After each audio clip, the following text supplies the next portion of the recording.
La recherche de la vérité à tout prix a conduit le gouvernement américain à administrer toutes sortes de drogues à des dizaines de milliers de personnes.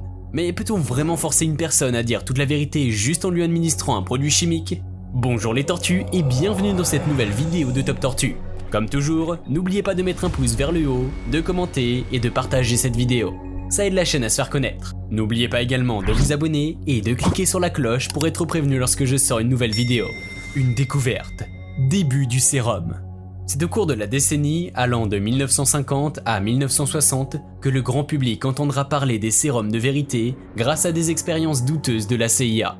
Mais pendant la Seconde Guerre mondiale déjà, l'Office of Strategic Service, OSS, des États-Unis employait la mescaline, la scopolamine et de la marijuana pour extorquer des renseignements aux prisonniers de guerre. Qui a imaginé un tel procédé et en quelle année une telle idée a surgi pour la première fois? La réponse dans la suite de cette vidéo. La notion de sérum de vérité qu'on connaissait depuis l'Antiquité avec les potions magiques refait surface de manière plus scientifique en 1930 aux USA. Cette année-là, un certain docteur William Blakewen publie les premiers documents décrivant des produits développés avec des méthodes scientifiques pour extorquer la vérité à un sujet. Mais vous verrez plus tard qu'avant même ces publications, un autre docteur avait déjà fait des tests sur des femmes enceintes. Depuis la publication du docteur William Blakewen, de nombreux gouvernements et organisations ont produit leur propre sérum de vérité. En réalité, ce qu'on appelle sérum de vérité n'est qu'un terme générique. Il désigne tout simplement une substance médicamenteuse qu'on utilise pour extorquer la vérité à un sujet. La CIA est connue pour avoir beaucoup travaillé dessus, depuis la fin de la Seconde Guerre mondiale jusqu'aux attentats du 11 septembre. D'autres gouvernements, comme celui de l'Inde et de l'URSS, se sont essayés au sérum de vérité mais sans grand succès. Vous comprendrez pourquoi dans la suite. Le fonctionnement du sérum de vérité. Tous les sérums de vérité fonctionnent de la même manière. Ils paralysent le système nerveux central et la fonction cognitive supérieure, de sorte que le sujet n'est plus capable de penser ce qu'il dit. Ils ne vous rendent pas plus honnête, mais juste assez bête pour ne pas être capable d'élaborer un mensonge. Ça, c'est la théorie. Mais comme on le verra, c'est tout autre chose dans la pratique. L'objectif ultime d'un sérum de vérité, c'est donc de faire dire la vérité à celui qui le prend. Pour ça, on a commencé par administrer de la scopolamine à des sujets dès les années 1910. Cette substance a été découverte par E. Schmidt en 1892. La scopolamine est connue pour ses effets hallucinogènes et amnésiques. Mais elle est également utilisée dans le traitement contre les spasmes, les troubles de la mobilité gastro-intestinale et la constipation spasmodique. Si le produit fonctionne bien pour soigner les maux de ventre, il est par contre inefficace comme sérum de vérité. En effet, lorsqu'il est injecté comme sérum de vérité, il provoque des réponses instantanées chez les sujets. Ces derniers répondent aux questions posées avec précipitation sans réfléchir. Mais une réponse spontanée est-elle forcément juste? Durant la Seconde Guerre mondiale, les Américains se rendent compte que les sujets répondent plus gentiment, mais ce qu'ils disent n'est pas toujours vrai.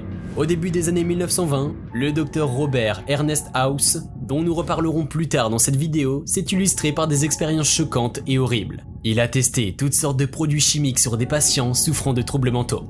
C'était pratique puisque ceux-ci n'étaient pas assez conscients pour se plaindre. La dopamine et le chloroforme font partie des nombreuses substances testées. Comme la scopolamine, il n'a obtenu aucun résultat sérieux. Les substances provoquaient de vives émotions chez les patients, sans pour autant délier les langues. La très grande quantité de substances utilisées comme sérum de vérité traduit encore le caractère aléatoire de la recherche à ce sujet. Après le Dr House dans les années 1920, ce sera au tour de la CIA dans les années 1950 de se lancer dans l'aventure. Dans le cadre du célèbre et très controversé projet MKUltra, l'agence d'espionnage a frappé encore plus fort. En complicité avec le gouvernement et l'armée des USA, la CIA administre plus de 400 types différents de produits chimiques à au moins 7800 militaires impliqués dans la guerre du Vietnam. L'objectif était, entre autres, de créer le soldat parfait, un tueur manipulable par le gouvernement et sans volonté propre. Le projet a lamentablement échoué, malgré l'implication de nombreux médecins, neurologues, firmes pharmaceutiques et chercheurs. La particularité avec le projet MKUltra de la CIA, c'est son ampleur. Avec autant de sujets, on peut se rendre compte du degré de dangerosité des produits dits sérum de vérité. Si vous êtes choqué par le fait qu'un pays administre des produits dangereux à ses propres soldats, attendez d'avoir vu la suite. À cause de ces produits, certains des soldats sont décédés. Peut-être les plus chanceux, car les survivants souffrent de tout type de maladies physiques et mentales. Le mythe du soldat américain qui devient fou après son retour du Vietnam n'est pas une invention d'Hollywood. Certains vétérans avaient de terribles hallucinations, d'autres sont devenus paranoïaques. Avec l'aide d'anciens scientifiques nazis, des produits tels que la mescaline, le LSD, les amphétamines, les barbituriques, les agents neurotoxiques, le gaz moutarde ont été utilisés sur l'armée. Les recherches concluront eux-mêmes que les sujets se sont ouverts à la discussion, mais ce qu'ils disent n'est pas forcément la vérité. Ces sérums de vérité sont en fait des sérums de relaxation. Lorsque cette affaire éclate dans les années 70, personne n'a encore été capable de mettre au point un sérum de vérité qui fonctionne correctement. Et pourtant, après les attentats du 11 septembre, la même CIA va récidiver avec un autre produit du nom de Versed, un sédatif prescrit contre l'anxiété. De 2002 à 2007, des médecins, des psychologues et des infirmières de la CIA participent à ce qu'ils ont appelé « projet médication ». Le Versed contient du midazolam, un produit qui provoque des amnésies. L'objectif, c'est de détendre le présumé terroriste suffisamment pour qu'il fournisse des informations sans le savoir. L'amnésie provoquée lui fera oublier qu'il a même été interrogé.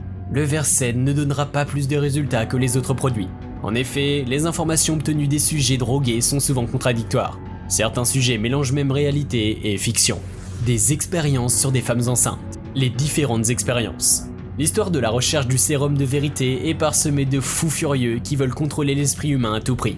Le premier d'entre eux, c'est le docteur Robert Ernest House, dont nous vous avons parlé plus haut. Il a commencé ses expériences dès l'année 1915 sur des femmes enceintes.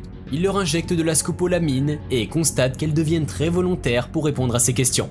Ces femmes répondent avec précision, même lorsque la réponse les défavorise et leur fait se sentir mal. Mais en 1926, les tribunaux rejettent la scopolamine comme moyen fiable d'obtenir la vérité. Ça ne va pas décourager l'OSS, l'ancêtre de la CIA qui va également s'en servir durant la Seconde Guerre mondiale.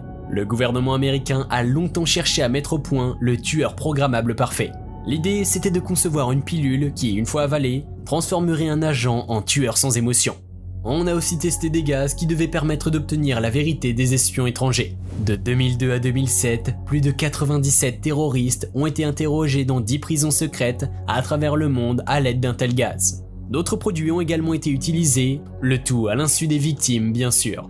Rappelons que ces prisonniers étaient encore présumés terroristes. La CIA n'avait encore aucune preuve de leur culpabilité. Mais les Américains ne sont pas les seuls à avoir recherché le sérum de vérité. L'URSS a également cherché à manipuler les esprits à l'aide de produits chimiques. Le KGB aurait utilisé un produit mystérieux du nom de code SP-117 pour droguer les citoyens étrangers principalement et leur soutirer des informations par interrogatoire.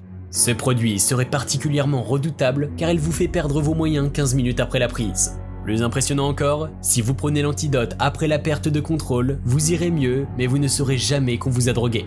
Les Russes utilisaient l'alcool pour administrer cette drogue. Ainsi, les victimes ne se méfiaient pas lorsqu'elles commençaient à se sentir bizarres. L'Inde a également utilisé des sérums de vérité au cours de son histoire récente. Dans le cadre de l'enquête sur les attentats de Mumbai en 2008, des barbituriques intraveineuses ont été utilisées sur Ajmal Kassab, le seul terroriste pris vivant.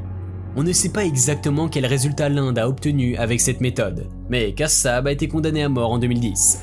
Le sérum aujourd'hui. Aujourd'hui, la dernière fois que la CIA a été prise en train d'utiliser un sérum de vérité, c'était en 2007, dans l'affaire des prisons secrètes pour djihadistes mentionnée plus haut. Mais en réalité, personne ne peut jurer que cette pratique a pris fin. Les chercheurs affirment que si ça ne marche pas, c'est parce qu'on n'a pas encore découvert le bon produit. Le thiopandal sodique et l'alcool éthylique sont les plus souvent utilisés, mais ils vous rendront juste ivre. C'est vrai qu'on est plus susceptible de confier nos secrets lorsqu'on est en état d'ivresse, mais ça ne nous empêche pas de mentir. Aujourd'hui, d'autres moyens plus efficaces sont utilisés pour nous extraire des informations. Il s'agit de la technologie. En espionnant un smartphone, vous trouverez bien plus de vérité qu'aucun sérum ne pourra jamais vous donner. Et voilà les tortues, c'est tout pour aujourd'hui. J'espère que la vidéo vous a plu. N'hésitez pas à me mettre en commentaire des sujets de vidéos qui vous plairaient. Abonnez-vous, laissez un like, partagez la vidéo et à très bientôt.